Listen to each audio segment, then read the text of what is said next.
Signifying Something with Steve Flato.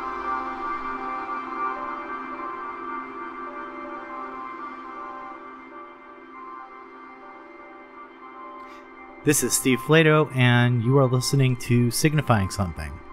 Today I'm joined by Seth Graham of Orange Milk Records, an artist and composer in his own right. A couple of years back, Seth did an album called Gasp that really grasped my attention. It's this sort of, as he refers to it in the description, like sort of this blob of indistinct classical music with, just sort of fractalized and moving around space in unexpected ways. Recently, he's put out a new collaboration with Mari from More Ease it's a series of dots and dashes is the band name, so I'll have to ask Seth about that. But the name of the record is The Heart Pumps Kool-Aid, which I'll also have to discuss with Seth. And as a side note, if you do want to support the show, we have a Bandcamp. It's signifyingsomething.bandcamp.com. It's pay what you want, and you get a download of the track that's included with the episode. We also have the Patreon. Just go to patreon.com/signifyingsomething, and you could choose a monthly donation. Thanks, and this is Seth Graham. Hope you enjoy.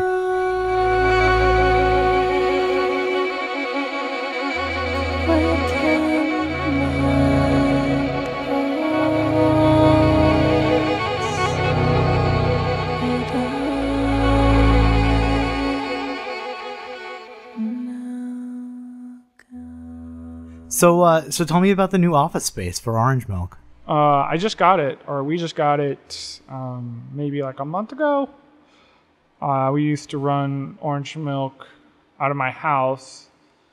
We had like a designated room for it, but I now have a son. So congratulations on that. Oh, thanks. But it was a combination of we were running out of room, and my son, when I would have to do work, recording or working on artwork or just like packing or whatever, he would knock on the door or try to push the door open to come and hang out with me and help me, which is wonderful, but it's not productive. I always felt bad because he would like cry if I didn't spend time with him.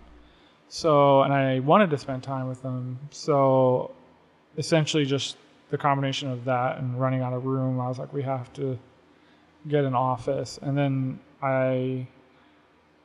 there's a building 2 blocks from my house that has an office space for rent sign. And it's this old building that used to be actually a milk distributor for the neighborhood. Oh, wow. Yeah, and the front office is what they were. Well, there's like tons of room here. Like not a lot of people are renting in this area, so the front office is open. There's other parts that are open, but basically we run at the front office of the building. It's called the Red Top Building now because after it was a milk distributor, it was a beer company a long time ago called Red Top Beer. And it's no longer that, obviously. And now it's just like a space, like a multi-purpose space that very few people use. So, yeah.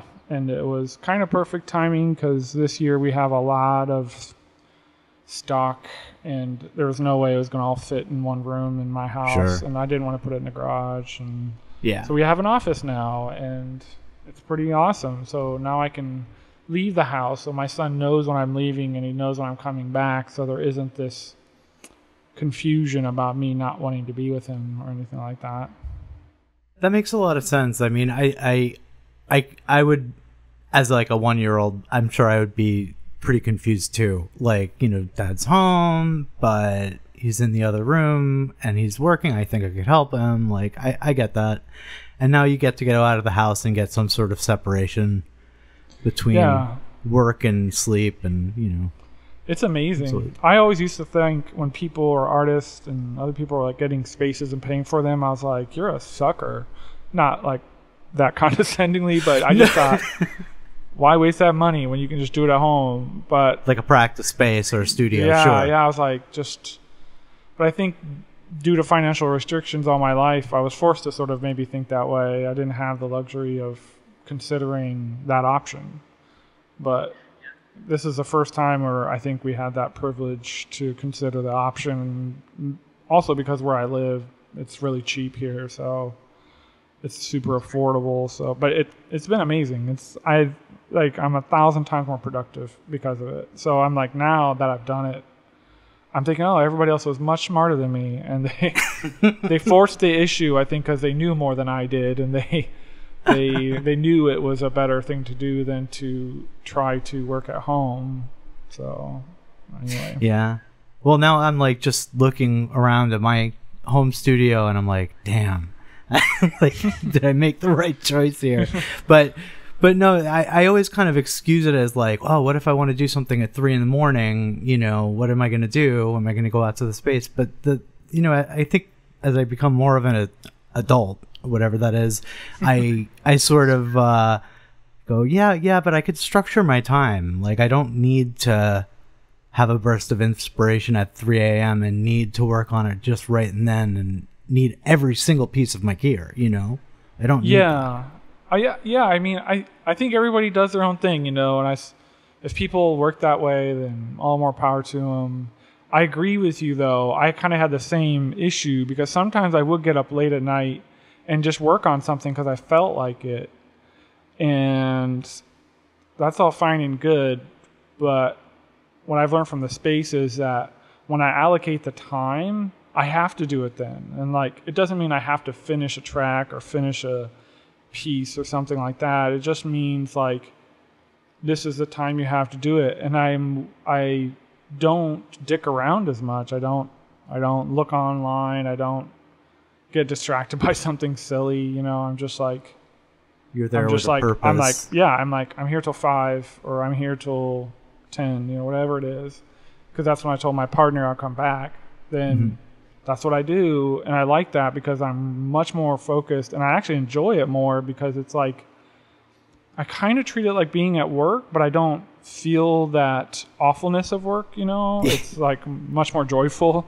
Like, It's not that every moment is joyful, but it's just much more like, I like being here. I like doing this, you know?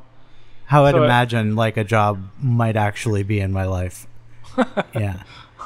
So, yeah, I have work, and when I'm at work, I try to focus, but here I try to do the same thing, but it's just more joyful, I guess. And then when I'm at home, I'm sort of forced to engage home stuff a lot more, which I do a little bit. I should do a better job, but I'm doing much better than I was. But before, I would just there was tension between me and my partner because I couldn't communicate clearly when I wanted to work on things. And so she's not sure what I'm wanting to do. I'm not telling her what I'm wanting to do because I'm not sure. And then there's this tension, and then suddenly I'll go work on something and not really communicate it well. And it kind of put them out on top of my son being upset. And so it really annulled that problem, I think, for us. I'm having very much the same issue where, you know, we'll be watching a movie, my partner and I, and I'll disappear for what I say will be, I'm just going to get something from the other room, you know? And then I just fiddle around with something, and then an hour passes, and, you know, it comes off like I don't care or something, but that's not true. It's just that I get so easily distracted with this stuff. Yeah, I relate to that. Sometimes I'm just like, I'll get this huge urge to be like, oh, I really want to work on that right now, and then I will. And there's nothing wrong with that, but I think that when you involve other people in your lives, you just can't do that. They're not doing that to me, you know what I mean? So it's not fair for me to do it to them. And at least I need to just communicate it. Like, so what I try to do now is, this is super old people thing to do, but I really try to rigidly plan things. And if I think I'm going to have I've actually noticed behavior patterns in myself where I'm like, I notice on these days and these days and these days, I really want to work on stuff. So I just tell her, like, usually those days I want to work on stuff. So I'm going to work on it these times. Is that cool? And then she'll be like, oh, that's cool, except this day I got to do this, or, you know. but it's just way healthier, and like there's just no tension now, and it's like much happier. I mean, not that we're all like hunky dory. It just made a much better. It's a much better situation, I would say. Yeah, that sounds pretty. That sounds like a vast improvement. I have to give some sort of structure like that a try. I mean, that's been my.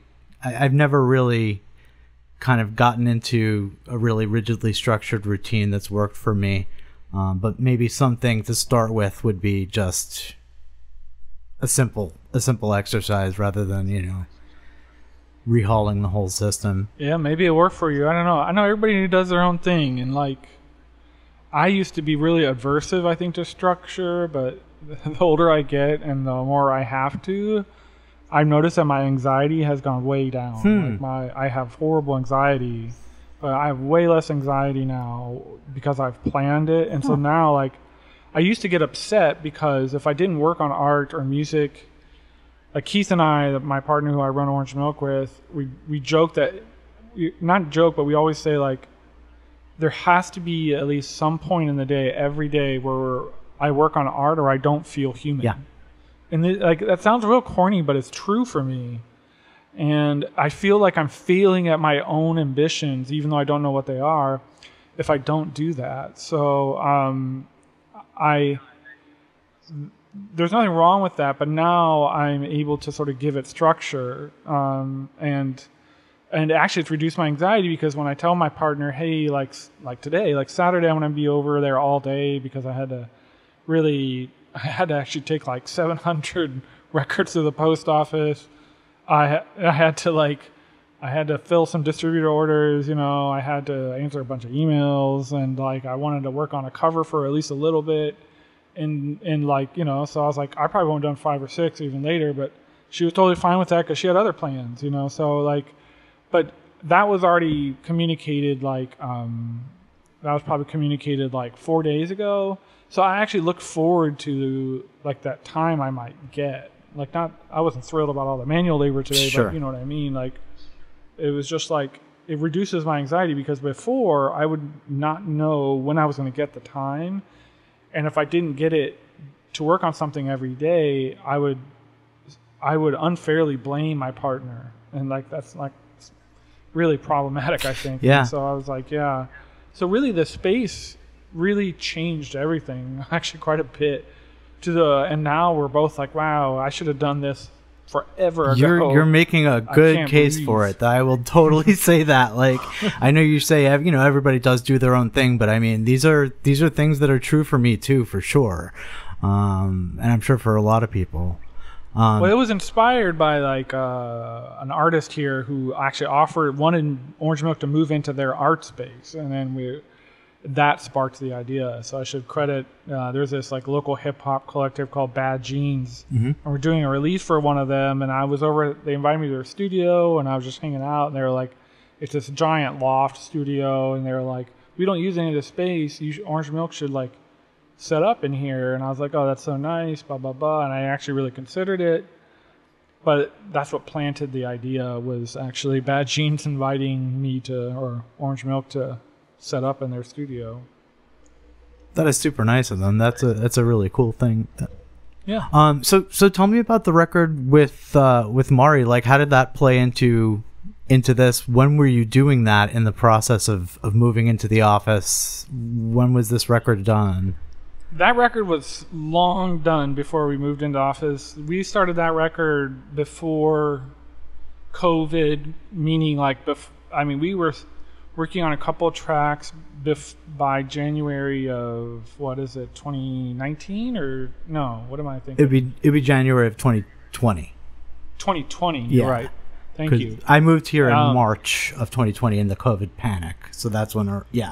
Oh, right on. So yeah, like it was like January of 2020, we were already working on tracks. So really late 2019, I think we started to like share stems and ideas, and then when like by March 2020, we were full blown into making it. Like we were like constantly trading files and editing and talking and cranking tracks out. I think by March of 2020, we had like 1.5 tracks done. So, and then we worked on it all the way till we finished it, I would say February or March of this year, I think. So, yeah, it was almost... It's like a year and a half process, yeah. A year and a half of work, yeah. Wow. A solid work. I mean, it was like... I remember when COVID hit, and I remember I really took advantage of those downtimes and worked on it. So, but it was pre-COVID record. It wasn't a COVID record. Sure. Yeah, I think that's a distinction that's starting to make some sense to give some context to works around this time now, because things did change so quickly.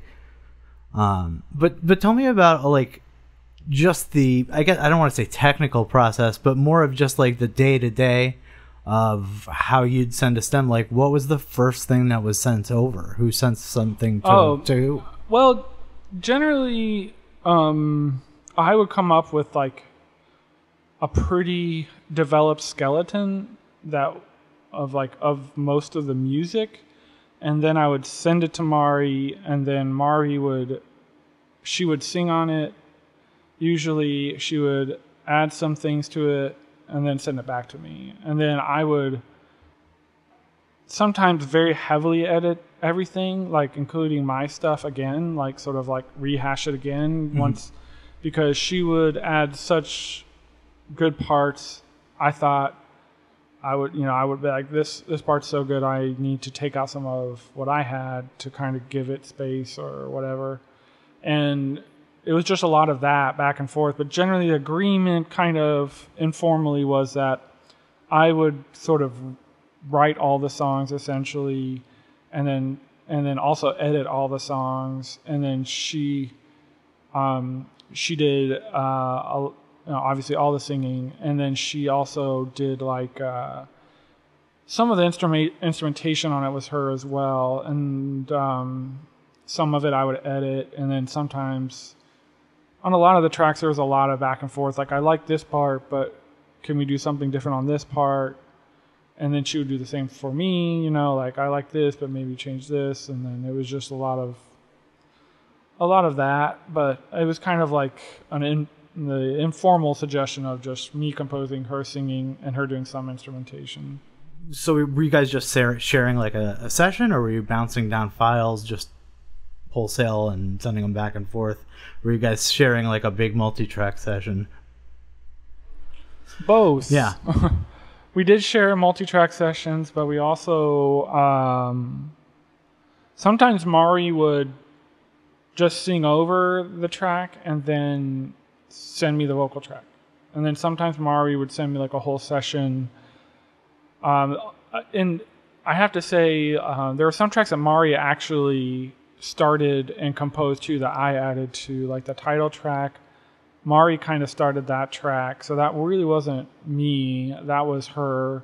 Then I would edit it and add stuff. I'm trying to think of another one. And there were some that were somewhat mutual, like where the skeleton wasn't that developed. And so I would be like, I have this kind of rough idea, but I tried to always send her full ideas because I didn't want it to be cumbersome for her, because I was really grateful that she was singing on everything.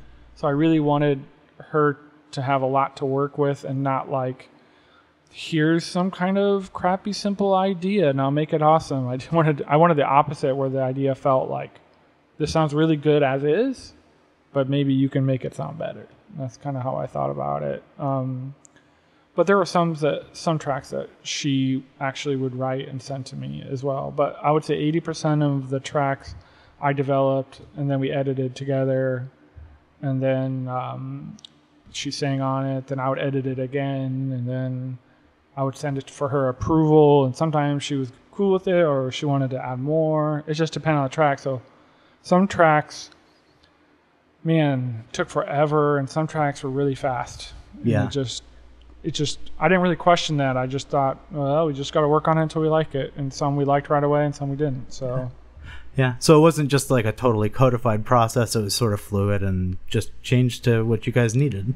Yeah, it was pretty fluid. It was, I mean, Mari and I known each other for a long time, and I think that. Where do you guys know each other from? Just the internet, or? Yeah, well, yeah, basically, but a long time ago, a really long time ago, I can't remember. I'm gonna say 2017. I don't know. It was when I released a tape called Number 00 and Clean Life. That's right. That's a really good one. Oh, I'm thanks. going to talk about that one later. Yeah. When I released that tape, I got invited to play a show that's not South by Southwest, but it's like South by Southwest adjacent, with like Shit and Shine and Wolf Eyes and actually like Palm and like all these other acts played, but it wasn't like official South by Southwest. It was like this.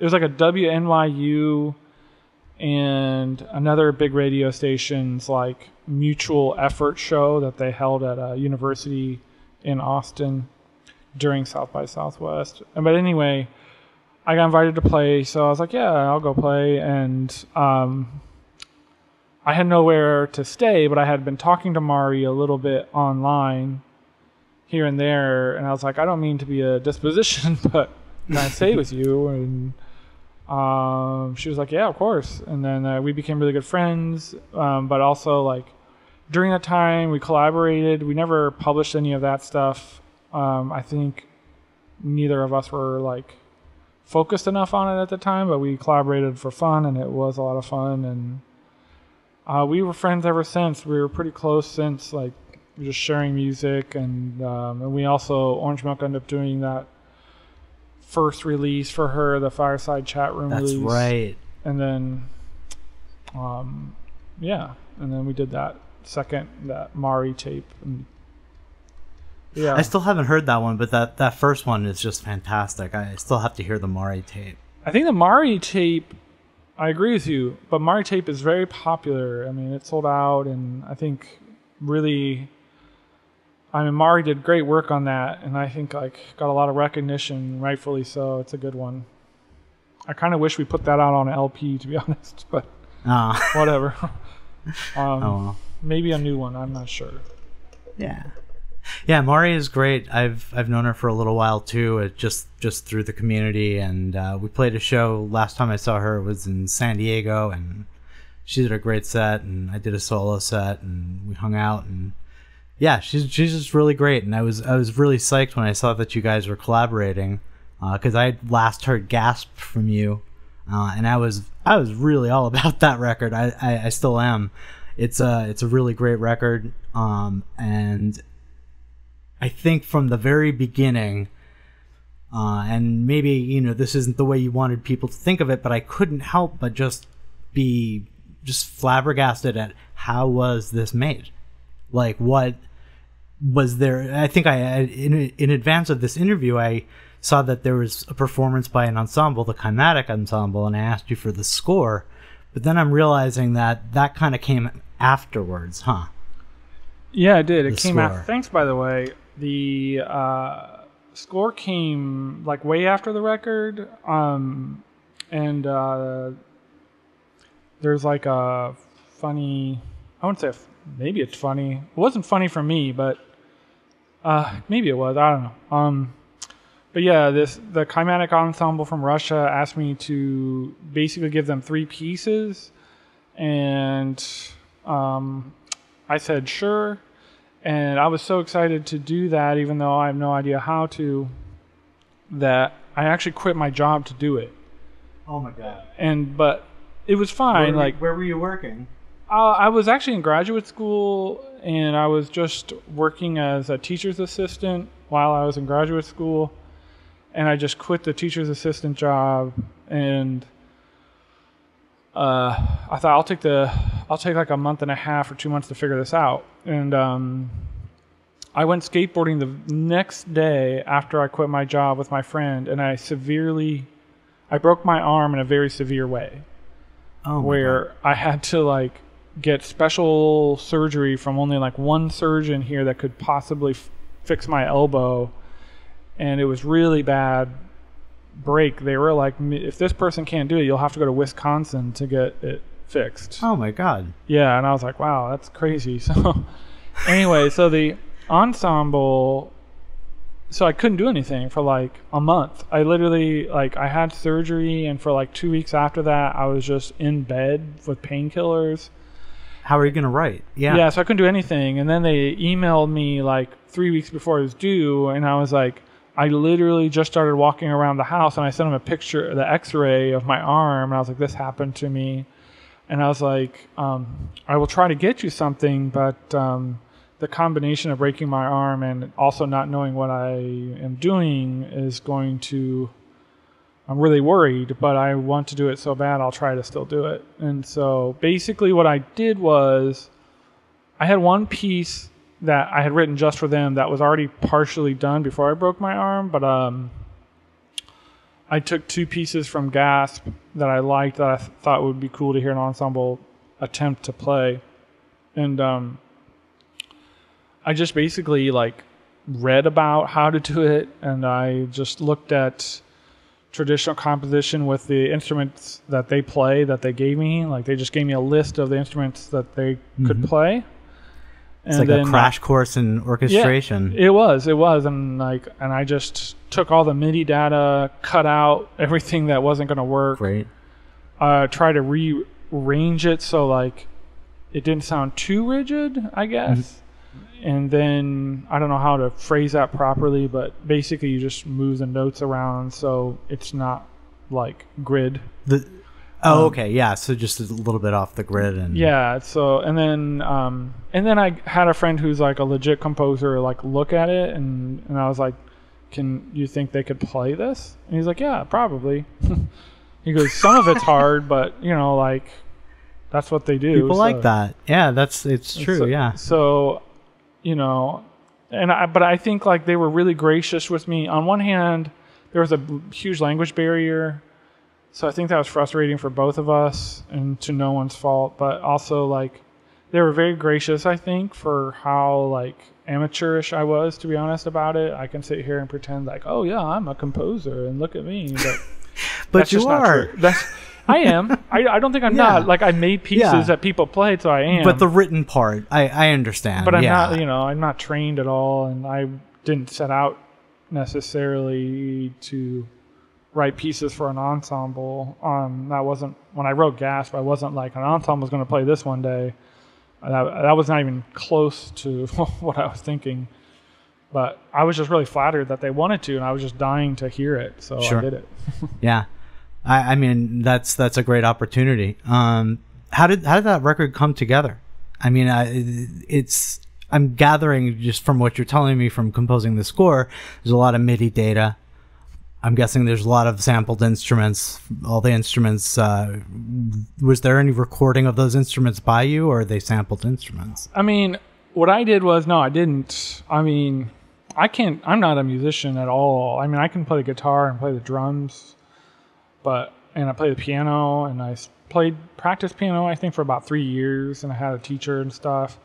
But I'm still like, I would hardly call myself a musician, but that's so funny. Just sorry to interrupt, but I listen to Gasp, and it just sounds like, this is legit contemporary composition, modern composition, and that's challenging and breaking new ground, and it's just so surprising to hear you say that about yourself. Well, honestly. I mean, I'm just not, though. Like, if you gave me an instrument, it would be like, you'd be like, wow, that guy can't play. Like, I think that would be the gist of that. I think the reason it sounds like that is because I pined over every second of it on the computer. Like, I really vested myself into that record. I mean, every record I really try to vest myself deeply. Like, in the new one, I mean, I really pined over that record, but I think, to me, like, to be honest, I want to be a composer. I want to be a musician. I don't know if I am one because I never got the training, and there's a long story behind that, but who really cares? The point... Oh, I care. I know. But to answer your question, the short of it is I don't play any instruments. I actually mostly use VSTs on that, so the classical instruments would sound as clear as they could. Got it. So And like contact VSTs and I like used sampled actually I instruments used and East stuff. West. You know, I don't know. If Oh, you used East West. yeah, I used okay, East yeah. West, and I used the Platinum East West. So like you get like the the highest resolution. And you get all the close. Yeah, you get the close mic'd. mics, and I used a lot of the close mic settings, and I went real deep with East West and adjusting like just attack and release and all that kind of stuff. Just changing. I really wanted the instruments to sound almost like not instrument-like at times. I wanted the combination of the setting in East West and the MIDI to almost be like jarring. I want it to be like non-human a little bit. That's what caught me about it, is that like in between space of what is real, what is not. Not that the sampled instruments aren't quote real, but it really puts this in between area in my head where it's a mix of confusion and joy. Yeah, that's what I wanted. I mean, that's how I feel.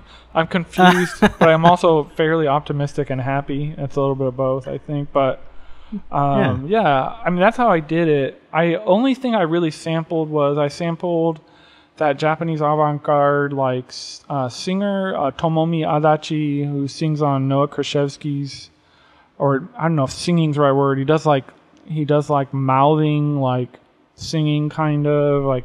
Huh. It's not beatboxy, but it's like blah, blah, blah, blah, blah, blah, blah, blah, like that. I sampled him on the first track, so that like singing is actually just him doing weird mouth sounds really slowed down, and then I wrote pieces to that. So I would like slow his weird mouthing way down till I really liked how the vibe it got, and then I would write like orchestra pieces to like his creepy voice, and that's like a cantus firmus they call it, and like that, right? Yeah, that's really cool. Yeah, so he sampled, but most of it is just East West and actually Serum, the synth. Oh sure, yeah, the Serum, right? Yeah, and then what I would do is I would sometimes I really wanted it to sound, as you know, or maybe I don't know how you feel about it, but I wanted it to sound like kind of like an orchestra was like literally being destroyed. Like, yes. Like I wanted it to sound like there's this like beauty and very like intentional movements, which I would so I would write the MIDI structure to the point where I would like this quote unquote song I had. And then I would kind of write maybe a melody or a harmony, and then I'd write a counterpoint, maybe like a bass line, something like that, whatever order. And then whatever just struck me. And then I would, once I got it to, I was like, yeah, I like listening to this as is. I'd be like, now I'm going to fuck this up as much as I can, but keep this feeling. So when you're listening to it, you're like, this definitely is a song, but it's frustrating to hear. That's like kind of... There's something in the way, yeah. Yeah, because I really liked stuff like that. Just like other artists who do... I'm not saying other artists intend to do that or want to do that, but like, obvious people that come to mind are like Bernard Parmigiani and people like that who do like, it's almost like there is almost this eerie composition, but it is totally abstracted, but it's definitely like really pined and worked over. It's not just like a noise set where someone is satisfied on the first take. It's like, I have nothing against that. It's just not that. No, yeah, it's so intricately worked over, and it's so obvious from hearing it. If you listen closely, I could imagine somebody hearing it in passing and thinking something like that if they're not from this world. But like, it's so obvious to me, the intricacy of each moment of that record. If maybe intricacy isn't the right word, but just that it was pined over. It definitely was. I mean, I almost had like a nervous breakdown over it. Like at one point, I thought it was finished. Yeah, I really did. Like, I don't recall if I cried, and like I don't know how that's going to come across, but Oh, I cry all the time.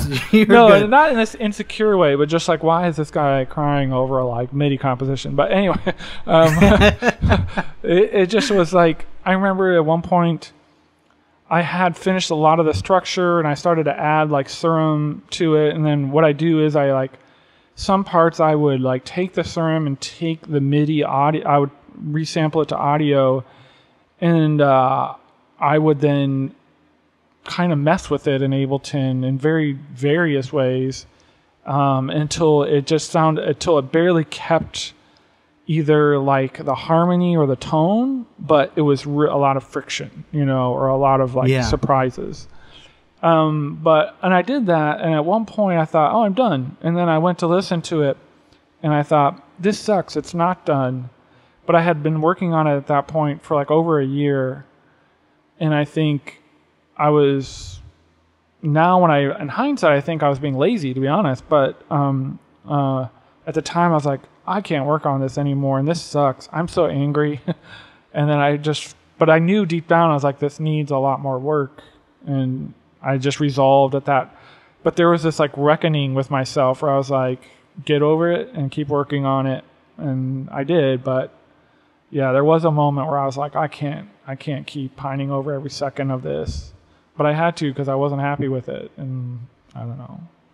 Well, I'm glad you did. Yeah. Me too. I'm glad I made the right choice, I think. But yeah, I mean, if you're working on something for a year and then you listen to it thinking that it's done for whatever reason, I'd cried too. That's a serious investment of time and energy, Yeah, I mean, and I think I kind of did, but I think in hindsight, I think I really learned the lesson that, like, I think as you make art, your standard just gets higher and higher, and that just requires more time and effort from you. And sometimes that's like not what you want, Sometimes you just want to magically make amazing stuff in a short amount of time, and no one can. Like that's not a reality. It's just not in the cards. Yeah, I don't think it is for anyone, really. I think if somebody, I don't know, you can tell when stuff is labored over, and like, I don't know, that's really, I mean, even with Orange Milk, Keith and I, like, we don't have any, like, I don't think we have any hang-ups on genres or anything like that. But we do with, like, if we can tell if it's labored over. Like, and then, like, that is the first signal of, like, do you want to consider this for a release or not? Is, like, that. Yeah. Was enough consideration put into the thing for you to take your time and, consider it for a release? Yeah. Yeah. It makes perfect sense. Before this, you put out numbers 00 and Clean Life before Gasp. I'm kind of working backwards here, if you don't mind. Yeah. Tell me how that differed in its composition, because it's a really clearly different record, as is the record with Mari. They're all really different. And in my notes here, I just have one word, and it's, for some reason, I wrote groovy. That's so nice. That's so sweet. And that's it. Oh, that's yeah. so kind. I mean, that's it. And I really enjoyed that record, but I'm not as familiar with it as Gasp. But if you could maybe give me a little bit of insight into it, I'd like that. I think that was my first record that I really liked that I ever made. Like, I felt like I had reached another plateau with that tape. I was like, oh, I'm getting better at making music. And that record felt like that to me. And that record was just my second attempt at basically making a record with MIDI, just MIDI and like intense, like pining over every moment and really learning specific VSTs, and it was a lot of fun, but I really, really worked really hard on that. And that was I worked the hardest on that. Not of all of them, but just like it was like the first time I think I don't know, I can't remember the time frame or like how long it took, but I just know that it took longer than anything prior to that. And that doesn't make it good necessarily, but for me that one did. And but it was just like, it was the same. I was using like East West, and I was using actually different chord plugins, and I used some samples, but that one had very few, if no samples whatsoever, actually. That was almost all VSTs, and me manipulating the VSTs. when I say manipulating, like I would manipulate the audio, or I would just go way deep with the VST, like and manipulate the sample to where I would get it to sound in ways that it's not supposed to, or ways I wanted it to, or whatever. And I think that record or that tape was also like the first tape I did where actually I wouldn't say a lot. I mean, like compared to bigger artists, it's like nobody, but where actually some people started to listening to my work was that record, because I know that through Spotify plays alone that actually that tape gets the most plays of all my stuff so far. Really? Yeah. So I'm thinking like, oh, this one, people like this one. That's how I mean, I don't know how else to measure that, but. So before that, you have well, first of all, who's Henry Dawson? Oh, that's my grandpa, and I used his name in my work prior to my own name. I used to play under a couple aliases. I used to play under the alias Quilt. But there's a like an indie rock band on Mexican Summer also called Quilt at the exact same time. They're a little bit after me, but I just don't want anybody to confuse those two. It's not at all the same thing. But yeah. So working backwards again, you said that there was a reason that you didn't get that musical training, and I mean I've done a little bit of research, and it's one of the first things you hear about is your childhood in Japan. And I'm wondering if that's sort of how it plays into the lack of the traditional music education. I don't know. The lack of traditional music education really... Not that it matters. No, I'm just sort of curious. No, like, yeah. It's actually like plagues me as part of my insecurity, but also like as I'm getting older, I have gotten over that, I think, quite a bit. When I grew up in a really extremely conservative household, like... When I tell people how conservative it was, no one really believes me. Even my partner didn't believe me at first. She was like, there's no way your parents are like that. I'm like, well, you know, like I understand like why you'd say it because it's hard to imagine, but they are.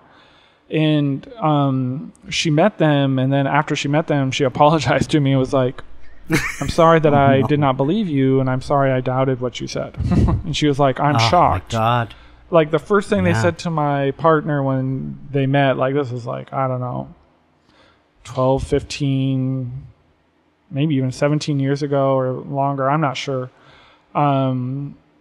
They told her that I was going to burn in hell extra hard, you know, but she had a chance to not. And that was literally what they said to her. Wow. But extra hard. Yeah, extra hard. I mean, that's not the terminology they use, but that's what they were inferring. Yeah. And oh my goodness, they were very conservative, and they were missionaries in Japan, and I wanted to play. I was obsessed with music, man, really early on, like since I was a kid. Like I love church music, I love the piano, I love the organ. I love the organ more than anything, I think. Oh, I love the organ too. Yeah, I love it. Yeah, it's such a great instrument. But that led to me liking like, you know, like all the things kids liked. Like I loved Nirvana, I loved Rage Against the Machine, I loved Cypress Hill, I loved Sonic Youth, and that was like my time, like about 13 years old when like, you know, Rage Against the Machine kind of hit, you know, and like, so all that kind of stuff I was really into. And then that was probably 13 years old when I was into that, and my parents kind of immediately stopped that, and they would throw away all my CDs. Even prior to that, when I was in Japan though, basically I was in Japan until I was 15. And I was in Japan, my brother was into like The Clash and like Red Hot Chili Peppers, like before Blood Sugar Sex Magic, and he was into just like all kinds of stuff. He was also into like Two Live Crew, which I loved, and then we moved back to America, and it's for some reason in Japan they didn't care as much about these CDs and tapes we were buying in Japan. We also got into skateboarding, and that really influenced us. And then in Japan, but skateboarding scene was like really hip hop oriented, and so we got into hip hop. And then when we came back to Ohio, when I was like 15, the skateboarding scene in rural Ohio is like punk rock and hardcore, and it was just like a different style and different culture.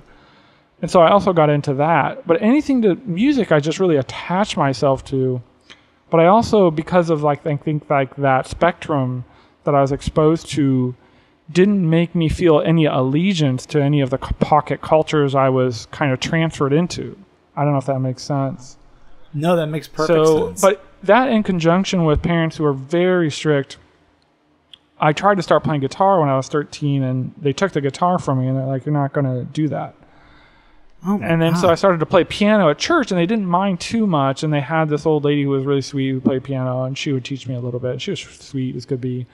But I was way more into like, now if I would have known, I wish I could have just stuck with that, and I wouldn't have gotten in trouble, and I wish I would have learned a lot more. But I really wanted to play guitar, and I really wanted to play drums. And so I would play drums at my friend's house every time I went over, and I would literally like ask them, like, how do you play drums? Show me how to play drums. And they would show me, and my parents didn't know about that. And then my mom then secretly bought me a guitar and said, don't tell your dad I bought you this. And they bought me an acoustic guitar and just said, we'll tell the youth pastor to teach you how to play guitar. Your dad will be cool with it. And it worked, and he didn't mind. And like, so like he taught me, like the youth pastor taught me how to play just basic chords and all that. But I immediately was bored with that because he would just play like GCD, GCD, DCG, DCG, and just strum it. And I'd be like, this is boring and this sucks. I don't like this. So like I immediately started to try to actually learn how to play like Nirvana. And I would just listen and try to play it. Like I literally just would be like, all right, I can do this. So not knowing that there were sheet music, not knowing that there was a different way to go about this, I would try. And then my mom was sweet enough to actually, even though my mom and I have issues, like she was sweet enough at the time to be like, you can take lessons if you want. So I would actually take lessons from this local guy. His name was Carl, and I'll never forget him. He was really kind to me. And I think he picked up on the fact that I was just severely emotionally abused by my parents. And so he was just really gentle with me, and he actually exposed me to Radiohead. He was like, oh, you like all that stuff? Have you heard of Radiohead? And I was like, no. And I was like 16, and I think the Bends had just come out. The Bends had just come out. Whoa, you're perfect age. Yeah, and I listened to the Bends, and it was over for me after that. Like, I became so enthralled with that record. Like, the lyrics, and then like what I was going through in my personal life of just sort of like not being loved by my own parents, and like feeling deeply alone. Like I was homeschooled after living in Japan, that I attached myself to that record. I thought that record was God. Like I really just thought no one's going to make music better than this record. It's just not going to happen. And I really used that as like the standard to measure all records for a while. I was like, does it sound like the Bends? No, then I don't give a shit. And like, I became kind of awful for a while because I was just so enthralled with it. But that's really what changed me. But I think because, I was really emotionally abused by my parents to kind of just be really insecure, not to pursue music, even though my mom encouraged those two avenues. I was strongly dissuaded by everybody around me not to do that, or like, that's not your thing. Like, I don't know how to explain it. It was just no one like... Well, it's somebody trying to kind of give you an identity when you're clearly trying to present one. You're saying, hey, this is me. And then you're kind of getting somebody saying, no, it's not. Yeah, that's really frustrating. That's the gist of it. Or I wasn't taken seriously at all. Like, it was just like, oh, you're just like a teenager being rebellious. Like your love for music isn't like legitimate. You know what I mean? And like even my siblings kind of, who I love my siblings and they meant well, I think we all take on emotional abusive behavior when that's all we know. So yes. They did that kind of to me too. And it's not that I didn't do that to other people. I certainly probably did because that's all I knew. So I really never... I don't know how to put it. I always played guitar after that, and I played a lot. And eventually I was able to escape from home, and in some way I just left home when I was 18 and never went back. But it took me a long time it was like around 21 or 22, I was in Dayton actually. I moved here for a job, actually translating Japanese, and I would just obsessively go to shows. Ever since I was like 16, I would just go to any show. If there was a show, I would go to it. I don't care who was playing. Like for me, I just like took it in. Like I just really wanted to hear what people were doing.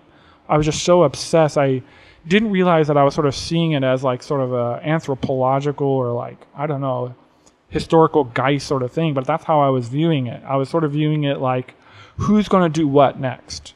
What's going to be new next and why? And I really thought of it in those terms, but I didn't consciously verbalize it that way. So I just would go to everything, kind of absorbing it all in. And in Dayton, I would go to any show that was kind of happening here at that time, which was like 20 years ago.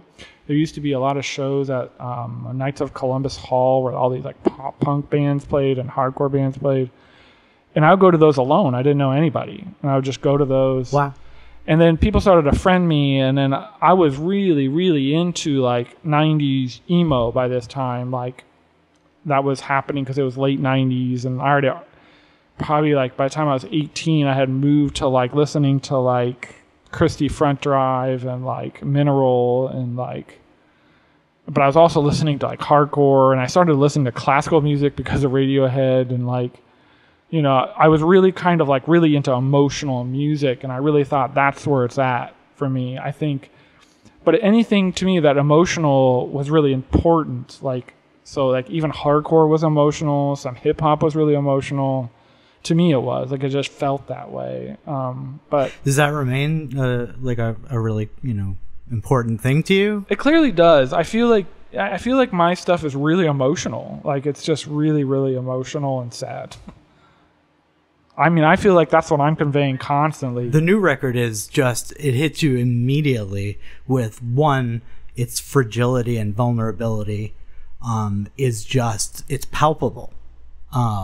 It really is. And that carries such an emotional weight on its own. Yeah, and that's exactly what I wanted. Is what you described was what I wanted. I wanted like this deeply sad, sort of fragile feeling the whole time. Like I wanted it to literally be like that at every second. It feels like glass in your hands that you're worried can shatter at any moment, and it might, and it does. I don't know where I'm taking this analogy, but it's dangerous around different curves too. Yeah, know? I think I'm really on a side note. I think I'm really influenced by kind of noise too. So I use that influence very sparingly, but I use it. When did that come in the, you know, going to ska shows, going to hardcore? Well, I think that's kind of like the next thing. Like I was going to all these shows here.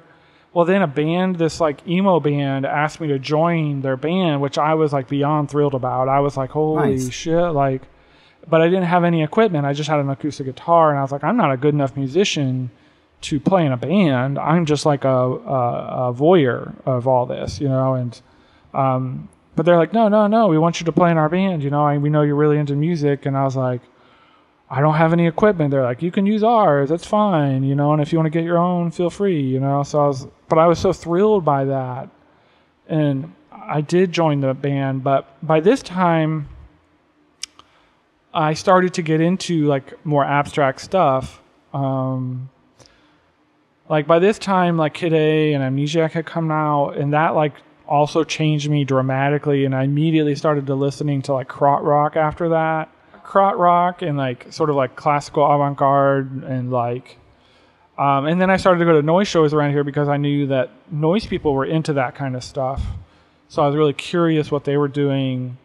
So when I joined this band, I started to like wanting to use samplers, drum machines, like whatever.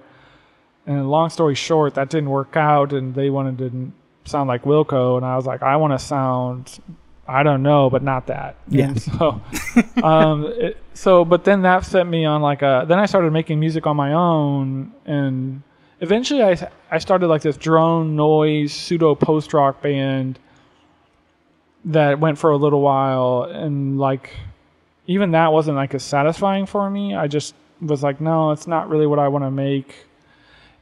I think I learned a lot during that time. I learned that making music isn't about like this like idealistic taste, but it's more about a communal thing for a lot of people, and it's more about sharing in the cultural moment, not so much like what can I do next, you know?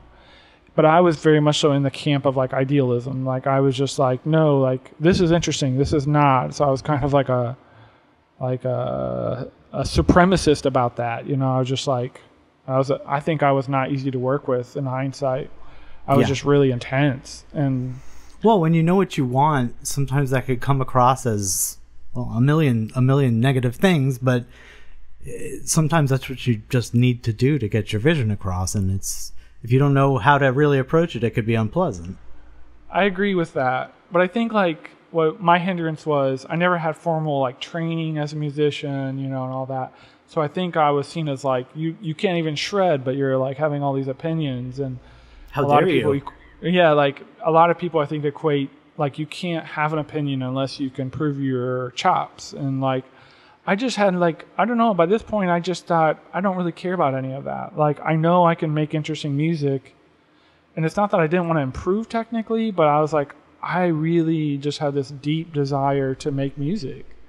And I was like, I'm going to make music. That's just really what I thought. There comes a point when you've learned enough to produce something and actually put something out into the world. And a lot of people get stuck on that training period and never leave it.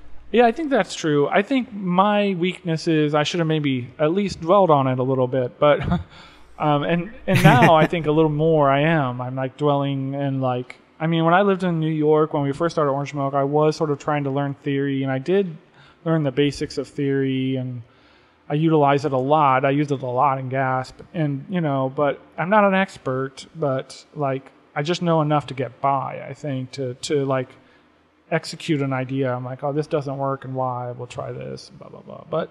But I think that's really where like not playing came in. I mean, I played a lot of guitar and some drums and some keyboards, but, you know, I think because of my upbringing and like not feeling like legitimized, and even during my band days having such a strong opinion, I was sort of demonized as like, well, you're not an excellent musician, so you can't have that opinion. So it kind of doubled down on that insecurity. And it still plagues me to this day a little bit, I think, is like, because that's how I think, especially, I think in music culture, but generally, especially in like Midwestern music culture, like unless you shred, you don't make interesting music, where I feel the opposite a little bit. I'm like, if you shred, I'm skeptical of what you're making because you're locked into like predictable patterns where like people who don't aren't. And like, I also feel like the opposite. It could be a liability. Yeah. I feel like the opposite is true. You have like huge exceptions to the rules. Like, you know, like Noah Kraszewski is to me like fully trained shredder, Juilliard graduate that also really understood that he had to make something, or he wanted to make something like interesting that wasn't just a sonata, you know. And so I think, and I think that is a really rare thing though, when you run into something like that, well, like this is like the most special thing in the world, because you hear this like glorious thing where you're like, wow, the training and like the creativity merges with like this intensity that's like, I think, unmatched in my view. It's just like, wow, this is incredible. It almost like escapes the cultural geist, or I don't know if escapes the right word. It almost shifts it like organically or something. I don't know, but I've always tried to keep it real with like composition because of what this conversation of like, oh, you've made something for an ensemble, and I was like, yeah, but I barely knew what I was doing, and I have no training, and like, but I also don't think it makes it suck. I just think I just should be honest about it, you know. I don't know why, but I have this urge to do so. Yeah, and you know what though? I don't think you necessarily do need to, because for I had no idea. Zero idea, you know. I went to music school. I had zero idea that you didn't, you know. I wonder if that kind of outsider voyeurism kind of thing came from the upbringing, the Japanese upbringing, and being an outsider there. It could have, yeah. I mean, my upbringing in Japan was like, I would say, to say the least, intensely unique. I didn't know it when I was a child, but so I went there in the 80s. I went there when I was 6 years old, and I grew up there in the 80s and early 90s. And at the time, a white American boy who spoke fluent Japanese was like unheard of. Like that was not common at all. And when people, and so I learned Japanese by just being there. No one taught me Japanese. I never took lessons. My parents went there. My dad went to a missionary school to learn Japanese in Japan, in a place called Karuizawa, which is like a touristy Aspen kind of town. They had the Olympics there in the 80s, the Winter Olympics. And so when he did that, my parents had no time for me. My mom got really sick and was in the hospital a lot at the time. So they just sent me to public school when I was 6 years old. And I was in first and second grade in Karuizawa. And I had no idea what people were saying the first maybe 4 months. And then I just started to understand what everybody was saying after about 6 months. And then by the 7th or 8th month, I was just fluently speaking Japanese with like a Japanese accent. And that is so incredible. I was 7. And then, oh my God. And then we moved to Osaka, but we moved to actually Hyogo Prefecture, and we lived in a city called Itami. And that's where I mostly spent my time. And I actually would forget that I was American, other than the fact that people would stare at you, especially if you spoke Japanese to other people around you. That was now it's less rare, but it was extremely rare at the time. And so in a way, like, I would never suggest that people there didn't make me feel welcome. Japanese are like really welcoming and very hospitable in a very genuine way. Not this like bullshit Southern hospitality thing, but like in a genuine way for the most part. But they're also like extremely homogenous, and they're also extremely nationalistic. I wouldn't suggest that they're in some way like what's the word I'm looking for? Like prejudiced. I don't think they're that. But because of their like nationalism and their dedication to being homogenous, I think like even though they're very welcome for a long time, I don't think you're welcome in the sense that you can become one of them. You know what I mean? Like, and I definitely felt that, and I don't mean that in a way like, how dare they? You know, it's like, no, I get why. It just is. And then, but when I come back to America, I felt, because my upbringing was in Japan, which, as you would know, is like the polar opposite of American culture. I felt like I was like, American culture felt foreign to me. It felt weird to me. It felt silly.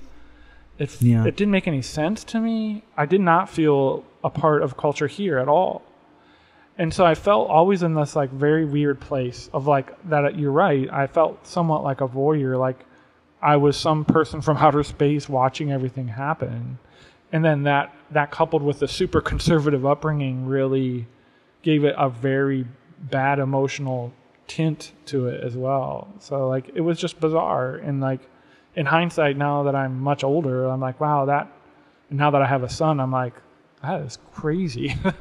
Like I would never do that to my son, where I would be like, okay, I'm just going to take you to a foreign country and you're just going to figure it out. And I'm also going to tell you, and I'm going to tell you suck all the time. And I'm going to tell you you're a terrible person. It's hard for me to fathom that, you know, but it's what happened. I'm not crying over it, but it definitely influenced how I make art, because I think a lot of my art is sort of voyeuristic in a way. I'm like, sort of like coupling genres and movements and just slapping them together in a way that I feel is really emotional and works.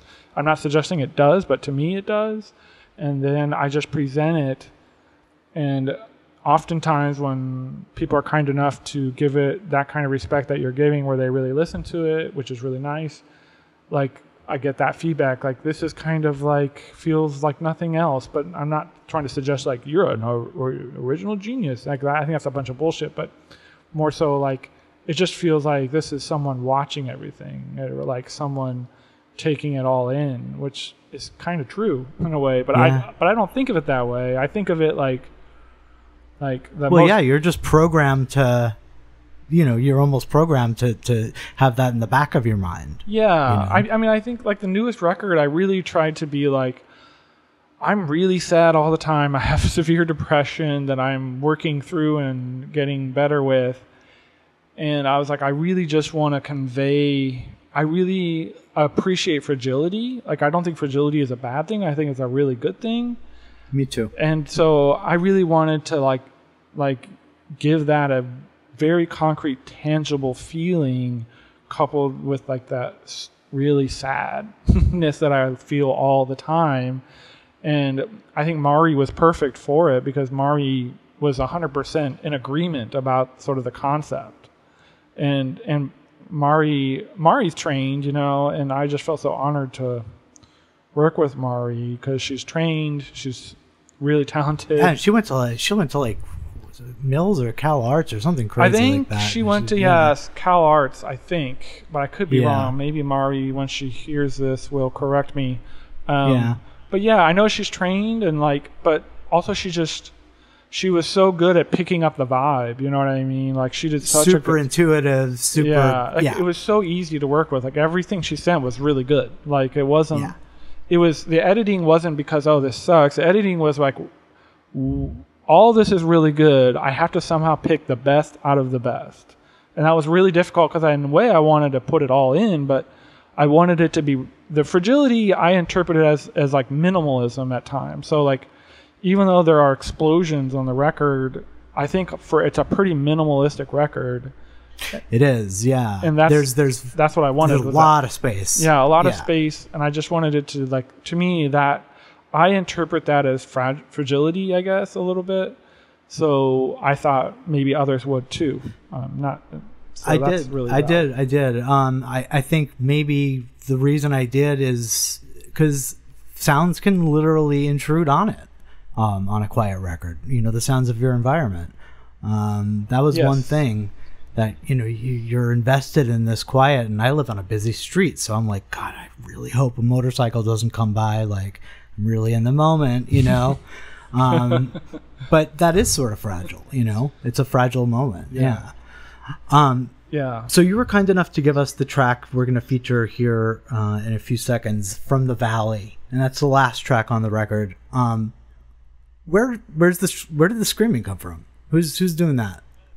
Oh, that's Galen, who plays under the alias Recovery Girl. She's credited as Recovery Girl on it, but Galen also plays under their own name, Galen Tipton, which Orange Milk has done an LP for. We also done a tape for Recovery Girl. And I really wanted...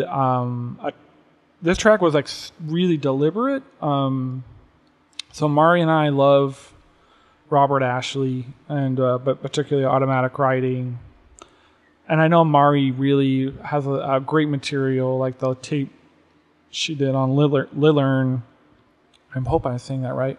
Lillern is, like, to me, like a modern take on automatic writing in a really good way. I really like some of the Christian hardcore I grew up on. And I was forced to listen to, like, Christian music when I came back from Japan. They took all my CDs, and my dad took me to a Christian CD store and was like, you can, like, I'll buy you any CD you want, but you can't listen to the stuff you're listening to. And so at this store, they would, like, have, like, this sounds like Radiohead, like, and they had, like, Starflyer 59 and, like, these shoegaze bands, Christian shoegaze bands, and basically a lot of stuff on early Tooth and Nail records that I just was like, all right, I guess I have to listen to this. It's the best of what there's available. Yeah. And I just, at first, you think all the things that you would think, like, oh, this is lame Christian stuff, and, like, but some of it I thought was good. Like, Starflyer 59 has a record called Gold that I still think is really, really good. And I still think they made some really good shoegaze. I think it's because of the Christian label, it's, like, kind of really hindered their reception. Maybe rightfully so, I'm not really sure. But then I also bought a lot of Christian hardcore, but in particular, I bought this record by a band called Zayo, and it was called Where Blood and Fire Bring Rest, which is, like, the most Christian thing ever. But I love that record. Like, I became obsessed with that record. It's so emotional. It's, like, so emotional, and so it's, like, hard. Like, it wasn't like when you think of hardcore, I think people think of, like, really shitty straight edge kind of chugga chugga, but it's not like that. It was like this, like, kind of like Carcass, Neurosis sort of sounding like, but just like desperately sad. And like I was just like, I cannot get enough of this. And I went to see them live after that. Like they played at a local church on tour. They're from Pittsburgh. And it blew me away. Like I was like, it changed me. I was like, that was absolutely incredible. And it was just like the most emotional, like hardcore I've ever seen. Where I still think that's one of the greatest hardcore records ever made. But because I listened to a lot of hardcore after that, but I always go back to that one thinking this is just really good. And maybe I'm conflating my nostalgia for it. I don't know. But basically, I asked Galen I played a track for them from Where Blood and Fire Bring Rest by Zao, and I was like, I want the screaming to sound like this.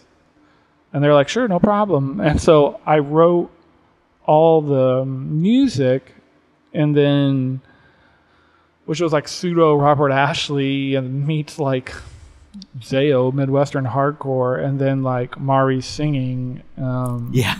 And that's really what That's I was great. going for, is kind of like contemporary Midwestern sort of avant-garde or something. Modern like, composition, yeah. yeah, that's kind of what. Yeah. That's what I. But I also wanted to be like, God damn, this is emotional as fuck. Like, Yeah. that's what I was. It does. It totally. Yeah. Let's feature the track now. This is From the Valley from the Heart Pumps Kool-Aid.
By the way, how do you say the band name?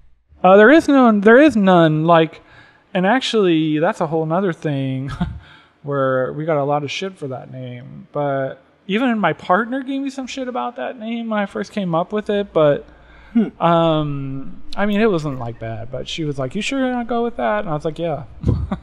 And Keith, my label partner from Orange Milk, was like, "That's a very bold choice." I was like, no. But I think Mari and I, for the listeners, it's just a series of dots and or dashes and slashes, rather. Yeah. I just thought, who cares? But I also, Mari and I really just didn't want to use our names, I think, and we also didn't want to come up with a name. And so, but what happened was, some of the tracks came from, so part of the record is about that, like the opening track, but I got permission to talk about this from my brother But my brother, he overdosed. He almost died, and he got a sepsis infection. He was in the hospital, and I got a call from his ex, and she said, "Hey, your brother's in the hospital, and he might not make it. You need to like head over there like now." And he lives like 3 hours away. So, Jesus. Me and my partner and my very newborn son at the time, we all like immediately went there, and he wasn't conscious, and they're like, we just sat there waiting for him to I don't know if he was in a coma, but he was not conscious for a long time. And then he came to after a couple of days, and then, very weak and stuff. And the doctors were like, his heart's like basically totally gone. Like he can't strain himself for the rest of his life. Like, he's very fragile. But he used to work construction. He wasn't a fragile person at all. And so, wow.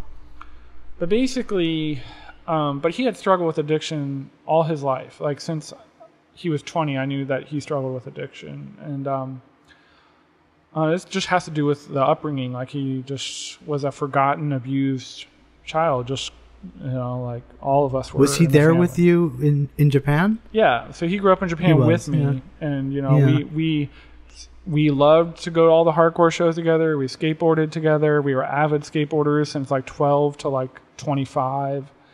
And we went to show. It was just like we were very close, and we experienced a lot of the same things. But yeah, you think that kind of made its way into the record? Oh, it very blatantly did. Like, so after we visited him, and he kind of took a turn for the better, and they're like, we think he might make it. He'll have to be here for like another 3 weeks, and then we're going to have to send him to rehab, and then he's going to be there for like 2 months or a month or something. And, and then we came home after that, and I immediately kind of wrote the orchestration for a couple of songs, and especially the first song. And that orchestration is so beautiful in that song. Yeah, just coming in with the pizzicato strings and thanks. Oh, it's beautiful. But yeah, that was kind of like that, just that sadness. I thought he was going to die, and but I think that our name came from, I didn't even know this, but a writer, actually our PR guy, Jake, he had been like, man, like this name is giving me hell, and I felt bad for him. But a writer was like, I want to take the name seriously. I wonder where it came from. And then he was like, I looked it up, and like, this is like a sign for ECGs, like a heart machine. So that matches up with the name of the record. And I was like, I think he cracked my subconscious. I think when I was sitting in the hospital staring at heart machines, I might have seen something like that. And it just stayed in my brain. And when I told Mari, let's just name our duo this, Mari's like, yeah, I love it. But I was like, I'm not going to question my intuition anymore. I'm just going to go with it.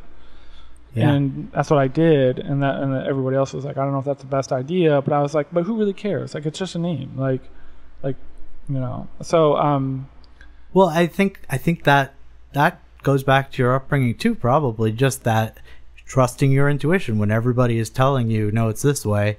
And you're just kind of flailing and going, no, I think it could be this way. Yeah, there's something that gets instilled in you. You're probably right. I think and I also love art that I feel like has that feeling to it.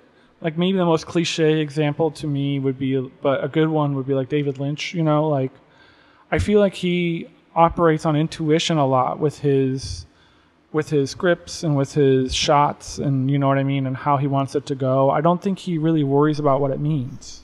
He just is like, I'm just worried about catching this feeling, and that's all I'm really worried about. And I'm going to, but he's very clear about what he wants at the same time.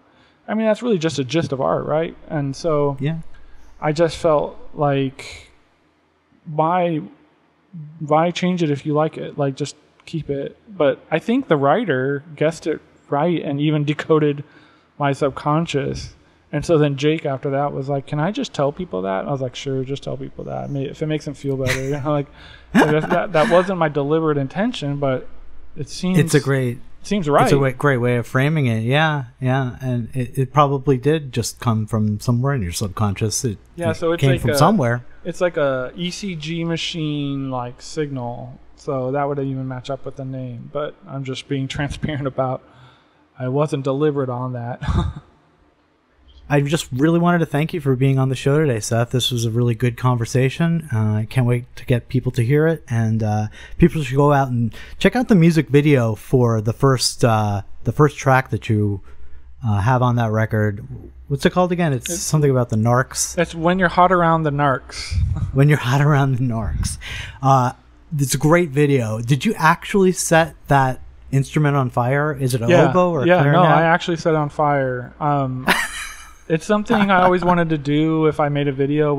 I love the clarinet. Like, it's one of my favorite instruments other than the organ. And I just was like, I would love to light a clarinet on fire. It's kind of a reference to that. The name escapes me right now. The Japanese artist who played a burning piano on the beach and filmed it. Was it Namjoon Pike? No, that's a good guess. No. I love Namjoon Pike, but it was a Japanese artist, and he literally played the piano as it was burning, and like the sound is incredible, the visuals are incredible, and I just loved it. And I was like, well, I can't do something that amazing, but I love the clarinet, so I'd love to burn the clarinet. And then, so the video is like really also intuition, honestly. It was just like the mask I'm wearing is like kind of like a nod to the group RMR. They have a track called Rascals. Is it called Rascals, or is it called, I can't remember. The chorus is like Fuck the Boys in Blue, but I just love that track, and I love the way the video looked. And I didn't copy that video, but I wore a mask kind of an homage to that, but also like wanted to convey absolute sadness. So this mask has just a frown face on it, which I loved. Yes. And an upside down cross. And so I was like, this is like perfect. And then I just filmed what I felt like filming. I didn't think too much about it, and then I edited it, and then had Amari have appear on it, of course, because she sings on it. And I liked how it turned out. It was like one of the first videos I ever made. Turned out great. I love it. I'll include a link to it in the show notes. Oh, thank you.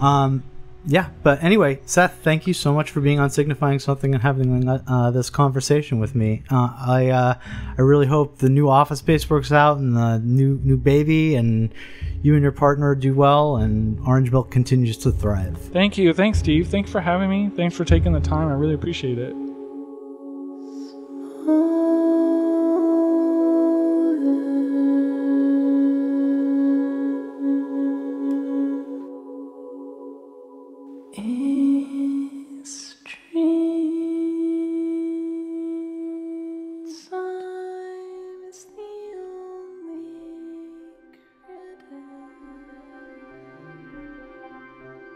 Once again, wanted to thank Seth Graham for his talk with me today. I really appreciated it. And if you want to support Signifying Something, go to signifyingsomething.bandcamp.com, where you could purchase any of our episodes with a digital download of an included track.